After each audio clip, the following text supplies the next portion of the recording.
Assalamualaikum warahmatullahi wabarakatuh. Kita akan membahas mengenai persamaan Dirac. Sebelumnya kita sudah mempelajari terkait persamaan Klein-Gordon, yaitu suatu bentuk persamaan gelombang relativistik sebagai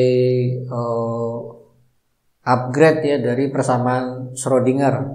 Persamaan Schrödinger persamaan gelombang untuk yang non relativistik, maka Klein dan Gordon membuat persamaan yang versi relativistiknya. Caranya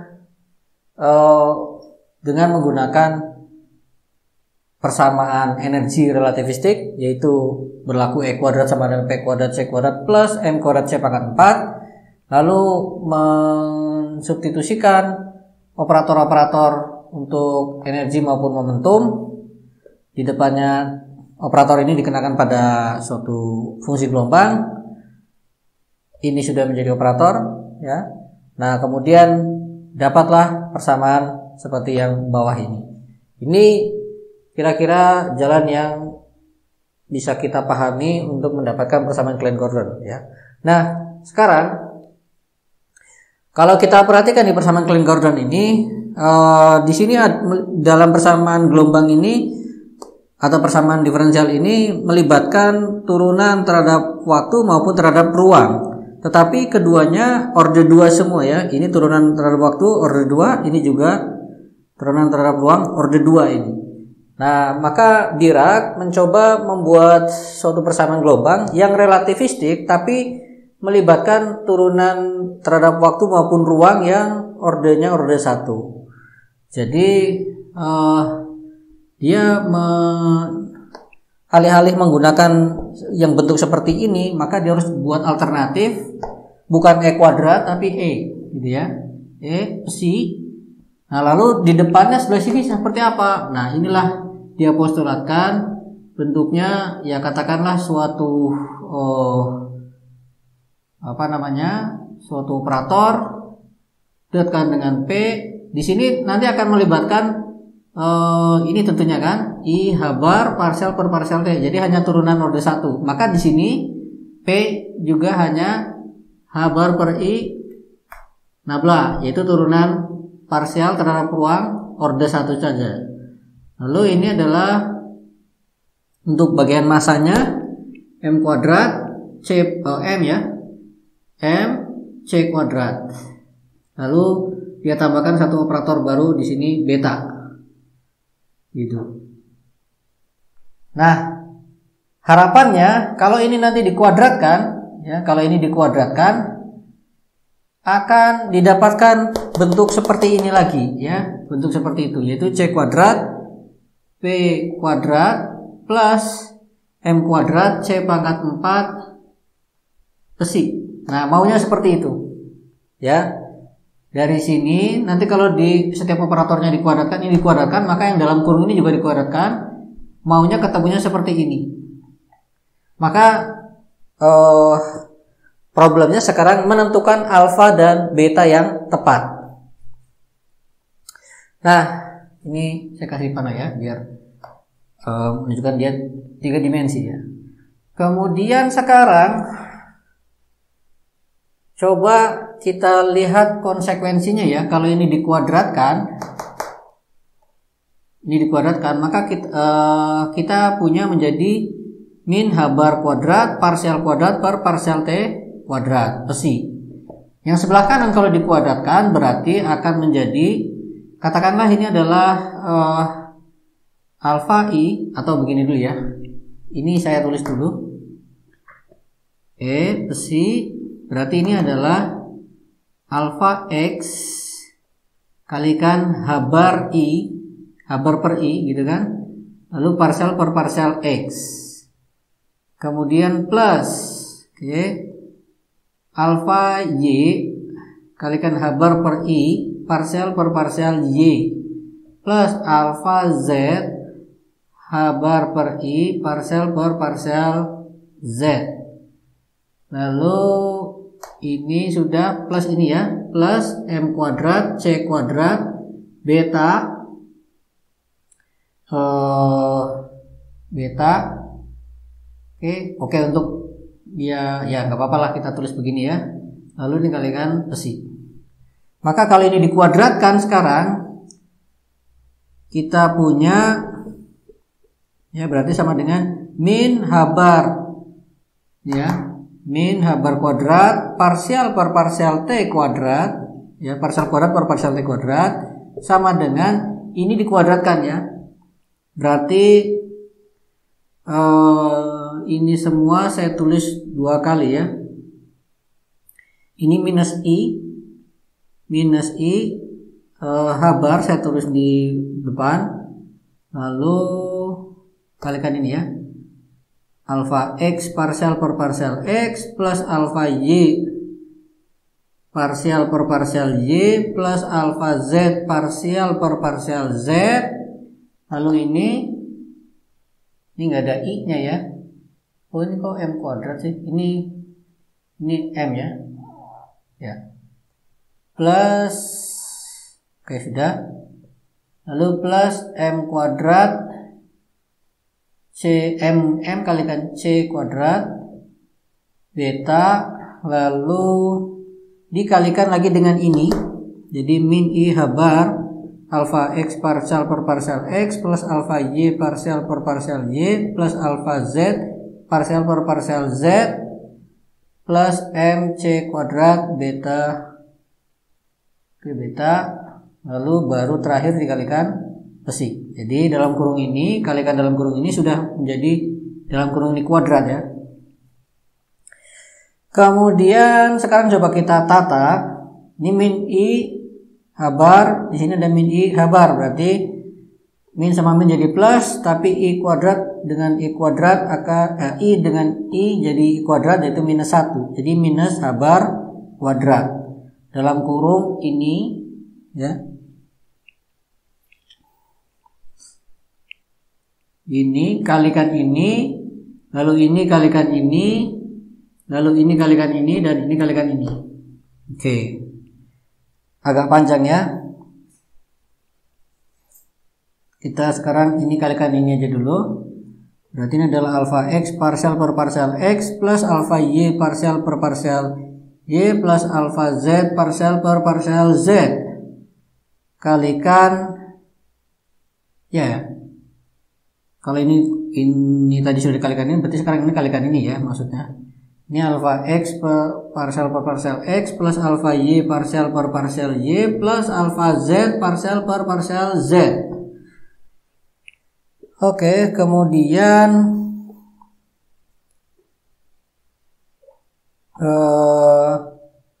ini kalikan ini, berarti akan menjadi min I H-bar ini alfa X parsial per parsial X plus alfa Y parsial per parsial Y alfa Z parsial per parsial Z dikalikan ini, yaitu MC kuadrat beta. Oke, kemudian ini kali ini hasilnya akan sama ya, ini kali ini dengan ini kali ini ya, sama kan, sehingga ini menjadi 2 kalinya aja. Oke, itu 2 kalinya. Kemudian terakhir ini kali ini, nanti ditambah dengan M kuadrat C kuadrat lalu beta C pangkat 4 ya, M kuadrat C pangkat 4 lalu beta kuadrat. Oke, selesai semua, terakhir tutup baru kalikan besi. Oke. Oh iya, ini ada yang kurang pas ya. Kita asumsikan tidak berlaku komutativitas antara si beta dengan para alfa ya. Jadi jangan langsung digabung di sini. Jadi kita tulis dulu begini.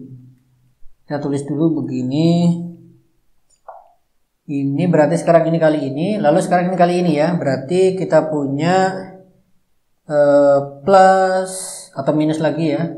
I H-bar tadi kan ini kali ini ya. Sekarang ini kali ini ya.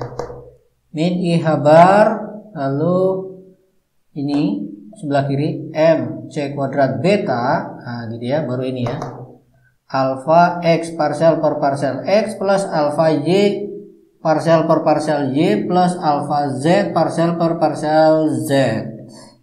Baru terakhir yang tadi ini ya, yaitu plus M kuadrat C pangkat 4 beta kuadrat, tutup kotak ya, baru kalikan psi. Nah itu dia. Sekarang kita coba rapikan lagi, bukan rapikan ya, kita coba distribusikan ini semua.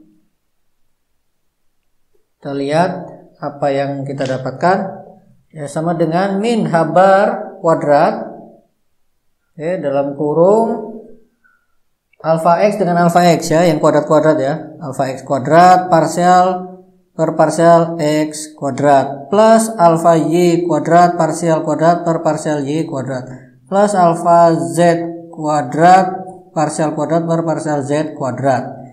Lalu yang silang-silang ya, yang silang-silang berarti saya tuliskan begini, alfa X dengan alfa Y.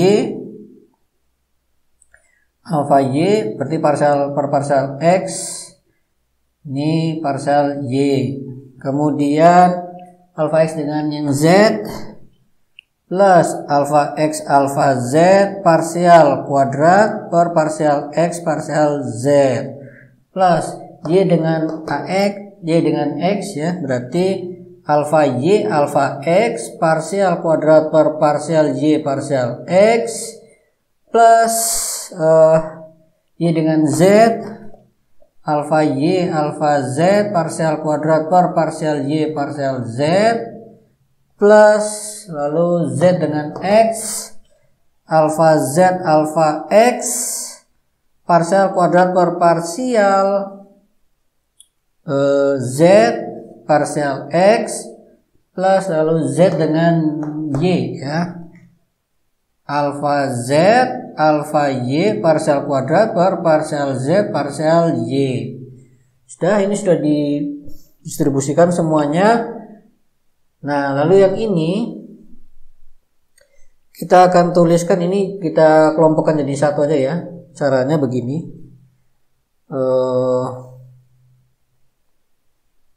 ini sudah di sini ya, min I H bar dalam kurung kita punya berarti alfa X M kuadrat, MC kuadratnya saya taruh depan aja, MC kuadrat saya taruh depan. Lalu ini alfa X beta, alfa X beta digabung dengan yang ini beta alfa X ya, plus beta alfa X. Oke, ini saya kurung besar ya. Nah begini, lalu parsial per parsial X. Oke, jadi ini kalikan ini digabung dengan ini kalikan ini, sama-sama parsial per parsial X. Lalu sekarang yang parsial Y berarti saya punya alfa Y beta plus beta alfa Y parsial per parsial Y. Lalu yang Z berarti saya punya alfa Z beta plus beta alfa Z parsial per parsial Z, tutup kurung. Oke, dan ini sudah digabung, tinggal yang ini tuliskan lagi di sini, plus M kuadrat C 4 beta kuadrat, lalu tutup ini, lalu terakhir psi. Oke ya, ini kita bisa. Oke, nah sampai di sini kita coba perhatikan, kita bandingkan kan tadi kalau ini dikuadratkan, maunya kita menjadi seperti ini, yaitu menjadi persamaan ini, ya kan? Maka kita bisa lihat sekarang sebelah kirinya sudah sama ya, sebelah kirinya, tinggal yang sebelah kanannya itu, sebelah kanannya adalah ini. Oke, dimanakah kita akan melihat? Yang jelas begini, di sebelah kanan ini hanya ada turunan parsial terhadap X, Y maupun Z masing-masing order 2 semua. Tidak ada yang order 1 seperti ini, dan juga tidak ada yang campuran turunan parsial ini ya, X lalu Z, Y lalu Z, Z lalu Y, X lalu Y, Z lalu X, nggak ada di sini ya. Oleh karena itu masing-masing di depan turunan parsial tadi itu harus 0 semua kecuali yang ini ya, 1, 2, dan 3. Jadi 1, 2, dan 3 ini harus menjadi bagian yang suku pertama di sini.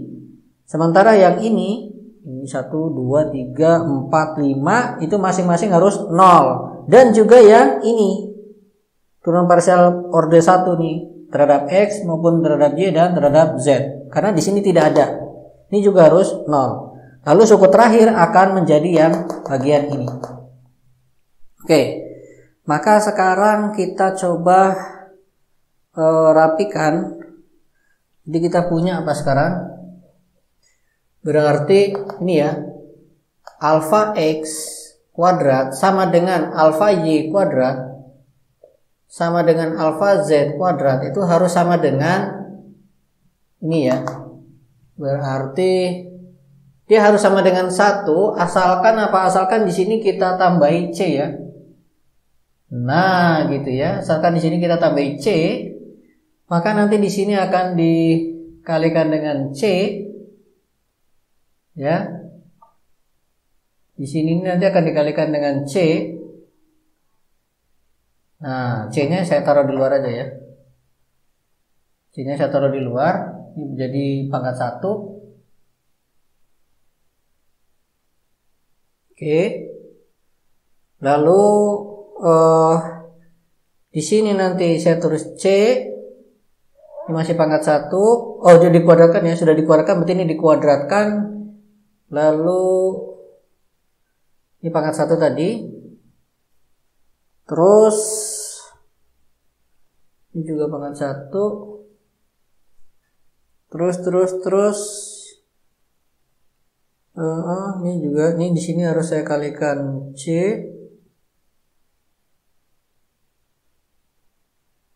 Oke, H-bar kuadratnya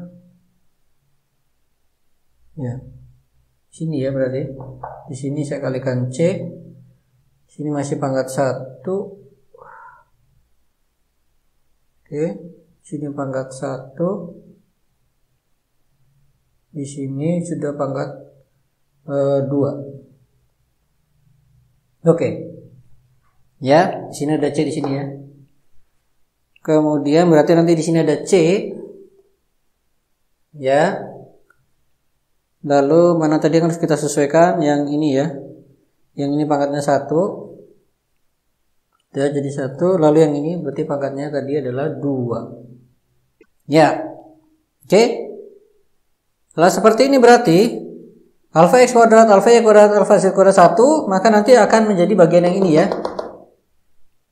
Kemudian alfa X, alfa Y, kemudian karena ini ya, tadi saya keliru ya, tidak harus ini setiap sukunya 0, tapi cukup bahwa alfa X, ini kan kalau kita kelompokkan kan bisa nih, ini dengan yang ini ya.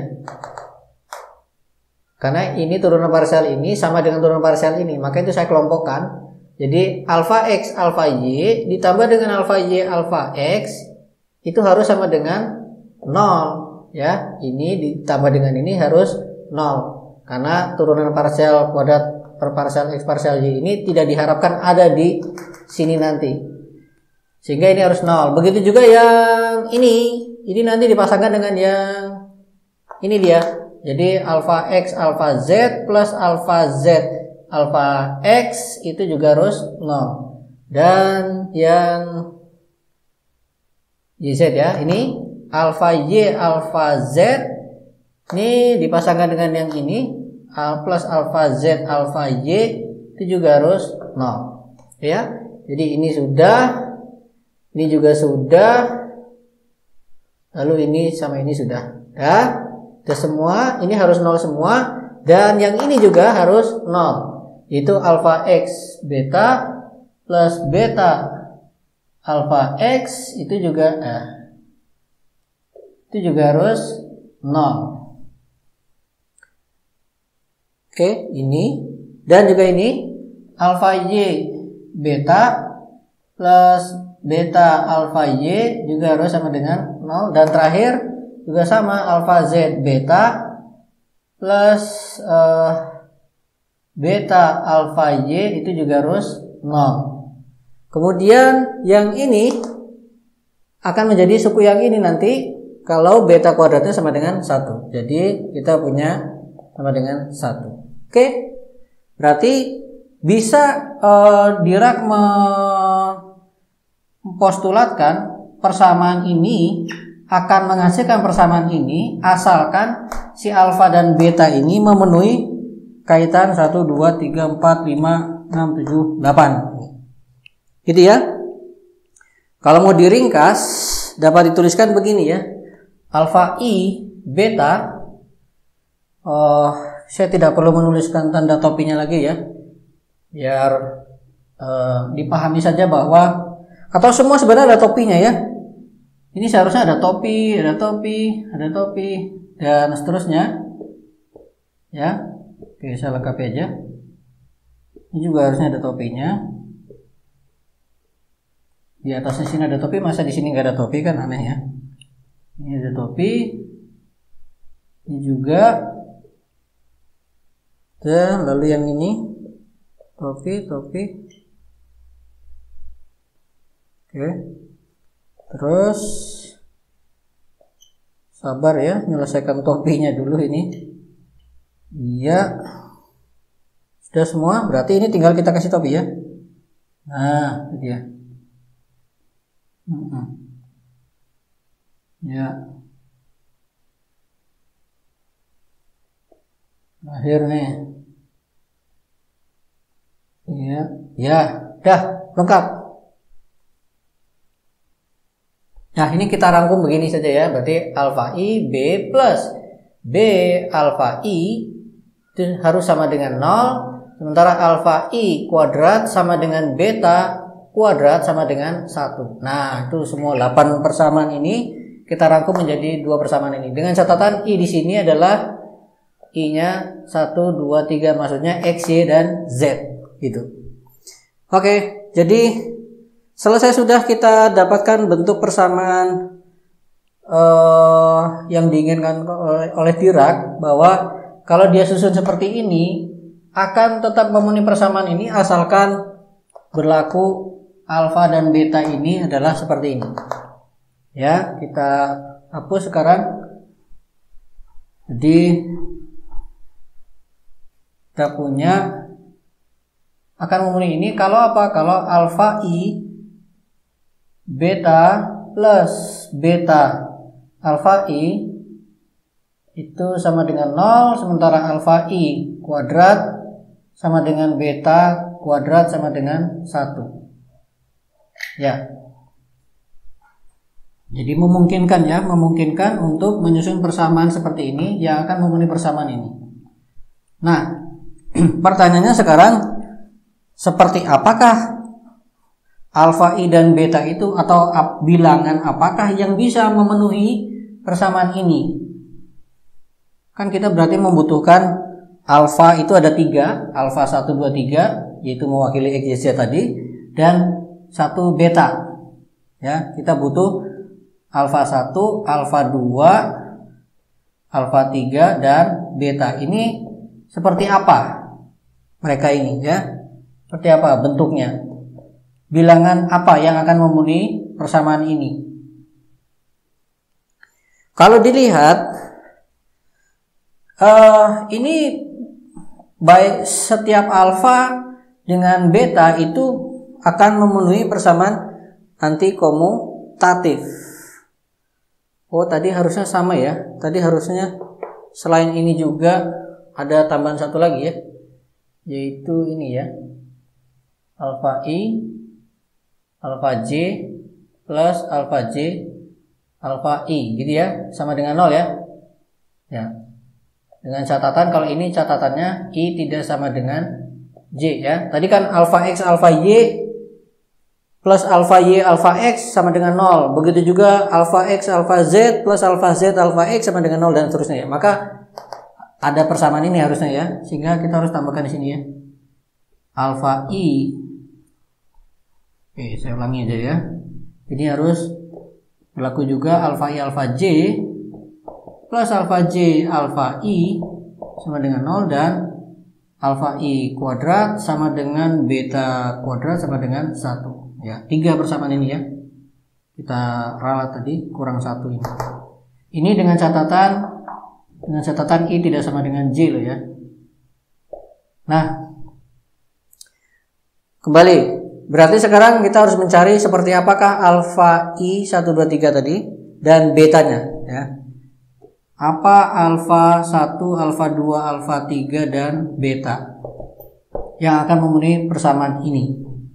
Kalau dilihat dari sini, maka masing-masing antar mereka ini saling antikomutatif. Kalau saling antikomutatif, maka keempat objek ini alfa 1, alfa 2, alfa 3, beta itu tidak mungkin suatu bilangan real dan juga tidak mungkin bilangan kompleks ya. Karena kita tahu bilangan kompleks itu Z1 dikalikan Z2 itu sama dengan Z2 kalikan Z1. Sementara kalau ini kita punya apa? Alfa I kalikan beta itu sama dengan beta kalikan alfa I. Dan juga ini alfa I kalikan minus ya. Minus. Yang ini juga sama. Alfa I alfa J sama dengan minus alfa J alfa I. Ya. Jadi bilangan kompleks tidak akan memenuhi persamaan ini. Gitu. Termasuk bilangan real tentunya. Oleh karena itu tidak mungkin alfa 1 2 3 dan beta ini berupa bilangan kompleks ataupun bilangan real. Tidak mungkin.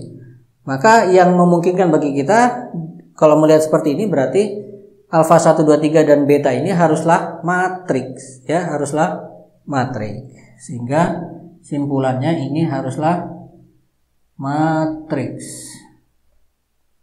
Oke. Oke, tentunya matriknya harus matrik bujur sangkar ya. Bujur sangkar agar persamaan ini maupun ini itu konsisten gitu ya. Dan ini juga sama ya. Ini juga akan konsisten. Jadi semua harus matrik bujur sangkar. Nah, sekarang kita coba lihat sifat-sifat apa yang akan terpenuhi oleh matrik-matrik yang memenuhi persamaan 1 2 3 ini. Sekarang begini. Kita tahu kalau ada matrik A, B, C, 3 buah matrik A, B dan C, matrik bujur sangkar, kemudian dikalikan A kalikan B kalikan C, kemudian diambil trace-nya, ini akan sama dengan trace B, C, lalu A. Sama juga dengan trace C, A, B. Dan ya kita permutasi ya. Ini akan sama. Maka sekarang kita lihat yang ini ya. Kita lihat begini. Trace alfa I kalau ini kita kalikan dengan beta, lalu kalikan dengan beta lagi, maka ini akan sama dengan trace alfa I. Ya, karena beta kalikan beta itu adalah beta kuadrat, dan beta kuadrat sama dengan 1. 1 maksudnya di sini kalau dia matrik bujur sangkar berarti ini adalah matrik identitas tentunya ya. Nah, sehingga ini sama dengan ini tentunya. Jadi beta kuadrat sama dengan matrik identitas dikalikan alfa I ya tetap alfa I. Kemudian berdasarkan ini ya, maka kita bisa tuliskan ini sebagai trace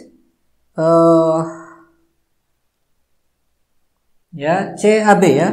Ini misalkan ini sebagai ABC, maka saya akan tuliskan di sini sebagai CAB. Berarti ini adalah beta lalu alfa I lalu beta lagi. Gitu ya. Kemudian kita punya bahwa alfa I beta itu sama dengan min beta alfa I, atau beta alfa I sama dengan min alfa I beta. Berarti ini sama dengan min trace alfa I beta, ini kita jadikan ini tapi kalikan minusnya. Nah, minus dari trace tadi bisa kita keluarkan dari trace ya, minusnya ini. Sehingga ini sama dengan minus alfa I beta, tapi minusnya saya taruh luar, lalu beta taruh di dalam sini. Ya, kita hapus lagi ya. Jadi beta ini adalah beta yang ini. Nah, maka kembali lagi seperti ini, berarti sama dengan trace alfa I. Jadi minus trace alfa I. Nah, perhatikan, kok trace alfa I sama dengan minus trace alfa I? Berarti apa? Berarti di sini jelas trace alfa I ini harus sama dengan 0 ya. Jadi trace alfa I harus sama dengan 0. Nah, kemudian bagaimana dengan beta? Sama ya, beta juga sama. Kita bisa tulis begini, trace beta, lalu kita bisa tulis trace beta alfa I gitu kan. Karena alfa I kuadrat itu sama dengan 1. Kemudian nanti jadi trace alfa I CAB lagi ya, CAB alfa I beta alfa I, lalu ini sama dengan minusnya ini, berarti sama dengan minus trace beta alfa I kalikan alfa I lagi, berarti akan kembali menjadi minus trace beta. Nah, sama dengan, berarti harus sama dengan 0 lagi, karena ini harus sama dengan sebelah kiri ini ya. Sehingga keempat matrik ini harus memiliki nilai trace sama dengan 0, atau kita katakan mereka harus bersifat traceless ya. Mereka harus bersifat traceless. Kemudian sekarang coba kita lihat persamaan persamaan SWA nilainya ya. Misalkan alfa I kalikan X sama dengan lambda X gitu ya. Kalau ini kita kalikan alfa I lagi dari kedua ruas ya, berarti ini jadi alfa I kuadrat X, ini berarti nanti lambda alfa I X. Padahal alfa I kuadrat itu sama dengan X, lalu alfa I X jadi lambda lagi. Jadi sama dengan lambda kuadrat X. Jadi kita punya persamaan X sama dengan lambda kuadrat X, maka jelas lambda kuadrat itu nilainya sama dengan 1, atau lambda bisa bernilai plus minus 1. Jadi SWA nilai dari si alfa I itu harus plus minus 1. Begitu juga nanti dengan beta ya. Begitu juga dengan beta, sama, akan memenuhi persamaan ini juga. Nah, berarti sekarang kita catat dulu SWA nilai baik alfa I maupun beta itu adalah bisa berbentuk plus minus 1. Nah, kemudian padahal kita tahu jumlahan dari seluruh SWA nilai bagi suatu matrik itu sama dengan trace-nya, sama dengan nilai trace-nya. Jadi kalau SWA nilainya ada katakanlah 5 buah, kemudian kita jumlahkan, itu harus sama dengan nilai trace-nya. Padahal nilai trace dari keempat matrik ini sama dengan 0, dan bentuk dari SWA nilainya hanya plus 1 atau minus 1. Berarti agar bisa terpenuhi trace-nya sama dengan 0, SWA nilainya itu kalau plusnya ada plus 1-nya ada 2, maka minus 1-nya juga harus ada 2. Ya, nanti plus 1 ditambah dengan plus 1 lagi, lalu yang minus 1 juga dikurangi dengan minus 1 lagi ya, jadi sama dengan 0. Ya, jadi sekali lagi jumlahan dari semua SWA nilai itu harus sama dengan nilai trace. Nah, sementara SWA nilainya itu hanya ada 2 macam nilai ya, plus 1 atau minus 1. Entah plus 1-nya ada berapa, minus 1-nya ada berapa. Yang jelas si alfa I maupun beta ini SWA nilainya hanya plus 1 dan minus 1 saja macam nilainya ya. Tetapi agar dia nilai trace-nya sama dengan 0, maka kalau plus 1-nya ada 2, maka minus 1-nya harus ada 2. Kalau plus 1-nya ada 3, maka minus 1-nya juga harus ada 3. Sehingga kesimpulannya apa? SWA nilainya dia itu haruslah totalnya ada sejumlah genap bilangan ya. Jadi tadi misalkan plus 1-nya ada 3, plus 1 plus 1, maka minus 1-nya juga harus ada 3. Ya, jadi totalnya kan 6. Genap. Plus 1-nya ada 2, minus 1-nya juga ada 2. Totalnya berarti 4. 4 nilai. Sehingga simpulannya apa? Kalau seperti itu, maka ukuran matrik alfa 1, 2, 3 dan beta ini itu haruslah ukurannya genap ya. Haruslah matrik berukuran yang genap. Jadi paling kecil berarti berapa? Ini berarti ukurannya entah 2 kali 2 atau bisa 4 kali 4 atau bisa 6 kali 6, 8 kali 8 dan seterusnya. Oke ya. Sudah jelas di situ. Kemudian karena di sini itu haruslah operator yang Hermitian ya, maka jelas baik masing-masing alfa maupun beta itu juga harus Hermitian ya. Jadi kita simpulkan sekarang, kita ambil kesimpulan ya. Sifat dari ini alfa 1, alfa 2, alfa 3 dan beta ini sifatnya yang satu haruslah matrik bujur sangkar berukuran genap. Jelas ya, maksudnya genap itu 2 kali 2, 4 kali 4 atau 6 kali 6, bukan 3 kali 3 atau 5 kali 5, bukan ya. Kemudian yang kedua, dia harus mana tadi? Traceless ya, nilai trace-nya 0. Kemudian yang ketiga, dia harus Hermitian ya, Hermitian. Jadi dia harus Hermitian. Dan maka inilah sifat-sifat yang akan dipenuhi oleh alfa 1, 2, 3 dan beta kalau mereka memenuhi persamaan ini. Nah, kita baru sekedar mengungkap sifat-sifatnya ya. Mengenai bentuknya seperti apa matriknya, kita masih belum jelas.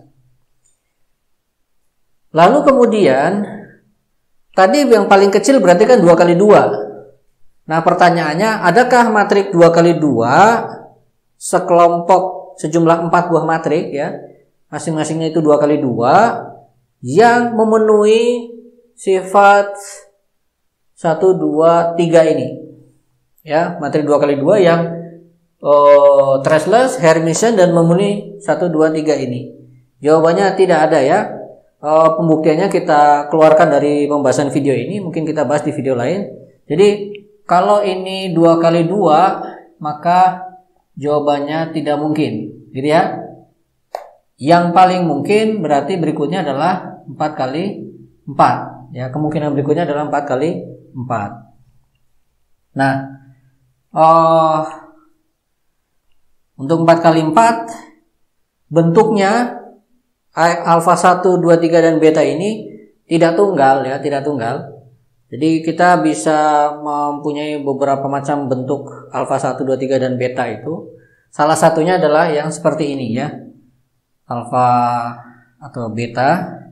Itu duduk ini beta itu sama dengan, saya tulis dalam matrik blocks, yaitu ini adalah matrik identitas 2 kali 2, ini berarti matrik 0 2 kali 2, ini juga matrik 0 2 kali 2. Sini matrik identitas 2 kali 2 tapi minus ya. Ini beta. Kemudian untuk alfanya, alfa I-nya saya berikutnya sudah nggak pakai topi semua ya, dimaklumi aja ya. Ini sama dengan 0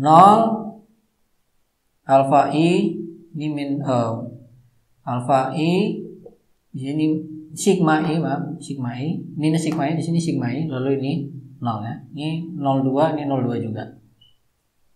Oh, ini bukan ya, ini plus ya. Kemudian apa itu sigma I?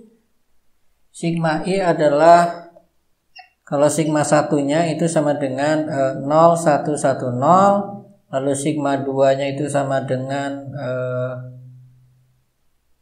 0 min I 0, dan sigma 3-nya sama dengan 1 min 1 0 0. Oke.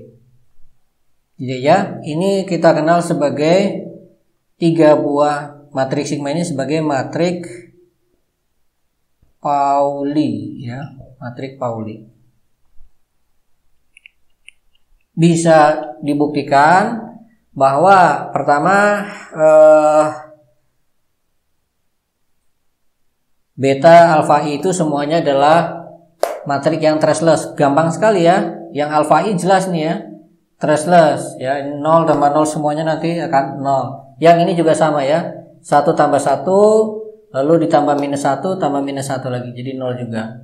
Hermitian ya, tinggal dibuktikan bahwa nanti bahwa beta Degger sama dengan beta dan juga alfa I Degger itu akan sama dengan alfa I. Silakan dibuktikan sendiri ya. Nah, kemudian yang perlu dibuktikan juga bahwa dengan matrik yang sudah eksplisit seperti ini, beta dan alfa I, itu akan berlaku sifat 1, 2, 3. Kalau sudah berlaku ya sudah, berarti inilah salah satu contoh wujud nyata ya, wujud nyata dari alfa dan beta. Gitu ya. Ini salah satu contoh wujud nyata. Nah, dinamakan sebagai wakilan ya, wakilan bagi alfa dan beta. Yang ini diberi nama wakilan yang berbentuk seperti ini. Ya. Ini diberi nama sebagai, ya tulis di sini ya. Wakilan Dirac dan Pauli. Gitu ya. Wakilan Dirac dan Pauli. Apakah hanya ini saja? Tidak ya. Tadi saya katakan ini salah satu saja. Jadi masih ada bentuk wakilan yang lain. Berarti nanti beta sama alfa I-nya berbeda bentuknya dari ini. Tetapi juga tetap akan bersifat traceless, Hermitian dan juga memenuhi 1, 2, 3 persamaan ini. Ya, jadi masih ada bentuk wakilan yang lain yang untuk pembahasan di video ini tidak kita sebut dulu agar tidak bingung. Jadi cukuplah kita mengenal sekarang bahwa Dirac mempostulatkan bentuk persamaan gelombangnya seperti ini yang dia persyaratkan harus memenuhi persamaan Klein-Gordon. Maka oleh karena itu alfa dan betanya harus memenuhi persamaan 1, 2, 3 ini. Dan ini tentunya akan memenuhi sifat traceless dan Hermitian. Kemudian apa bentuk alfa dan beta? Nah, yang perlu diketahui, alfa dan beta tidak bersifat tunggal bentuknya ya. Jadi bisa apapun bentuknya asalkan memenuhi persamaan ini tadi. Nah, di sini kita tadi sudah memberikan contoh bentuk alfa dan beta yang akan memenuhi persamaan ini, yaitu yang seperti ini. Dan ini dinamakan sebagai wakilan Dirac-Pauli. Nanti bentuk yang lain lagi akan kita ketahui dia nanti merupakan wakilan yang lain. Nah, maka ini yang sebagai pendahuluan untuk persamaan Dirac. Kita akan membahasnya lebih lanjut insya Allah dalam video selanjutnya. Baik, pada pembahasan kali ini saya cukupkan sampai di sini. Terima kasih. Assalamualaikum warahmatullahi wabarakatuh.